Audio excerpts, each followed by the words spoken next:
What's up everyone? The iPhone 13 Pro is finally out. I've been wondering to myself, can I finally replace my $5,500 camera setup with just using an iPhone? Now, to be honest, this video was made more for me, but I figured there may be some people in the same boat as me, maybe thinking of YouTubing, vlogging. Maybe they already have expensive gear and they want to let go of it for the iPhone 13, or you're thinking about investing in a camera gear, either just going with your phone or a pro camera gear. Then this video is gonna be for you. So we're gonna take a look at some pictures and videos, and then I'm gonna let you guys what I've decided to do at the end of this video. So let's start with the pictures. You can see the A7 III did a better job straight out the camera, whereas the iPhone pictures were darker, which is surprising because iPhone photos tend to be brighter. But after editing, it did look nicer. And yes, I could have moved in closer on the iPhone photos, but the point is there. A7 III again does a really good job right out the camera. iPhone 13 a bit dark like the previous photo. The iPhone 12 did a pretty bad job with the glaring, but after editing, A7 III just pops out some more. iPhone 13 Pro pops out some more, a little cooler, and then iPhone 12 still bad with the glare. In this photo set, I feel like the A7 III didn't do as well. Seemed like, the sun was pretty harsh on the model here, but with the iPhones, I feel like it was a lot better in terms of how it controlled the lighting. And of course, after editing, I think the iPhone 13 Pro Max here is definitely the winner. I love how this is. Again, the A7 III is not that bad, but it could have done better. And then the iPhone 12 doesn't look bad at all on this, but the iPhone 13 Pro Max wins it for this. The camera I'm using is the A7 III, so it does not have a stabilizer. Of course, you could fix this with a gimbal, but I don't have one, so it's really shaky. But I just want to show you guys the inconvenience of also having a pro camera. That means you have to spend more, and most gimbals are above 300 to 700. Whereas with a phone, you can spend maybe $100, $150 for a gimbal, and they have stabilizers within them.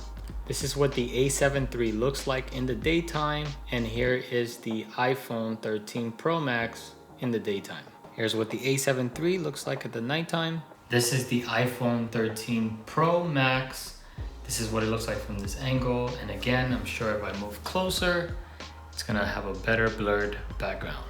This is the iPhone 13 Pro Max in cinematic mode, so you could tell the background is a lot more blurred. This is exactly what we want from a pro camera, but what sucks about it, it only shoots in 1080p, and that's why it's cropped. So that is a killer, but if you don't mind 1080p videos, then this should be fine enough for you. So let's talk about the pros and cons of having an iPhone setup only and also having a camera setup only. Starting with the pro camera, I think that one of the biggest pro is the ease of transferring files. All you need to do is shoot your video or your pictures and it will go automatically on your SSD, which you just pop out and then put it in a computer. With an iPhone, it's weird. I feel like they still have not figured out a faster way of transferring files. I do use a different app for video, and that requires me to plug it in and just drag my videos out, and I hate it because it does not show me a status bar. So it could literally just be stuck there and I won't even know. And of course, somebody would text me and I thought I silenced all my gear. That is a con right there. Somebody could text you or call you. Yes, you could put it on airplane mode. I put it on Do Not Disturb, which I think has been working, but I guess my other devices didn't pick it up. The third pro with a camera is obviously you're gonna get so much dynamic range. For example, if you shoot in RAW, there's more dynamic range to edit your photos, so you could add more colors to it without it looking kind of weird. With a pro camera, you're also gonna get a better blurred background. I'm using my phone right now and you could tell it's not as blurred, but till I move closer. The cons of having a pro camera, obviously without being said, is it's very, very expensive. At a minimum, you're definitely gonna spend over $1,000, and that's even just an understatement. Usually it's an upwards of $5,000, including the body of the camera, the lenses you wanna buy, maybe some gimbals, whatever it may be. It's gonna be a very, very expensive investment. The second thing is it's not as convenient as a phone carrying big equipment wherever you go. Say for instance, you're traveling, you just wanna take great photos, but carrying the equipment all around the whole day could be tiring. You have to worry about it. You can't just put it in your pocket. So it's not convenient carrying it around. And like I said, all the add-ons for the camera are usually going to be expensive. The A7 III doesn't come with a gimbal, so you have to buy a gimbal, and the DJI, for example, is already $500 plus.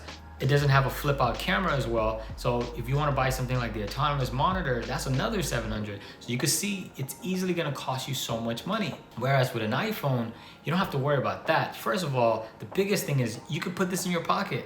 So yeah, it may not have great photos straight out the bat, but to be honest, it's not a killer. You could edit that. Also, cheaper add-ons, if you want to buy lenses for them, they're going to be a lot more cheaper, maybe $129, which is unheard of for lenses for like a pro camera. It's a nice starting point for beginners. The next thing I like about Apple is the ecosystem of how everything integrates. For example, after I shoot these videos, I could either airdrop it or just connect it to my Photos app and everything is good, or I could use my iPad as a second monitor, or I could even use my Apple Watch as another monitor. And see, like stuff like this is what just makes me go for certain products, just because it's convenient and easy. Although we talked about dynamic range may be better in a pro camera, well, photos coming out of a phone tend to be a little bit more better because they do have some, if I may say, artificial editing, and sometimes that's really pleasing to the eye, and so you don't have to be editing as much. And now with the iPhones being able to shoot in RAW, it's not gonna be hard to edit the photos coming from your phone to look like the pro cameras.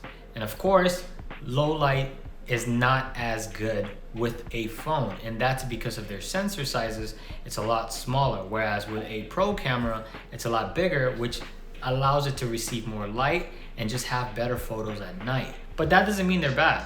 You could make it work somehow by just maybe moving to a more brighter area at night. That should compensate for the low light. I thought I really needed a pro camera to be doing YouTube, or say I traveled somewhere in the world, but I found out that every time I traveled, I actually hated carrying my gear everywhere. It was a burden just to make sure nothing falls out of my bags or I leave a lens behind. It just wasn't pleasant at all. Another thing for me is I don't do professional work. I don't need to be carrying a pro camera at a wedding or whatever it is, because that's not what I do. So guys, what did I decide to do? I'm keeping my pro gear. Psych! I'm actually selling my pro gear. In fact, I've sold my pro gear already. The only thing that's left, I think, is one more lens, but everything is gone. And I'm now gonna be rocking with just an iPhone. I feel like it's overkill for me to have all those things, considering I don't do professional photo shoots, and I'd rather just have that money back in my pocket. Maybe it'll go towards my Tesla, which they're taking forever for, but anyways, that's not a Tesla video. But my point is, it's not necessary. And let's face it, it's really not bad. If I'm just showing you guys content, that's all you guys care about. Nobody really cares about, oh, how it looks. It's just about good audio quality and just great information. So guys, let me know if you're in the same boat as me, you have pro camera gear and you're trying to sell it. What are you deciding to do? You want to sell it and just rock an iPhone? Or if you're thinking about investing into a camera or iPhone, let me know what you decide to do either, and I will talk to you guys on the next video. Peace.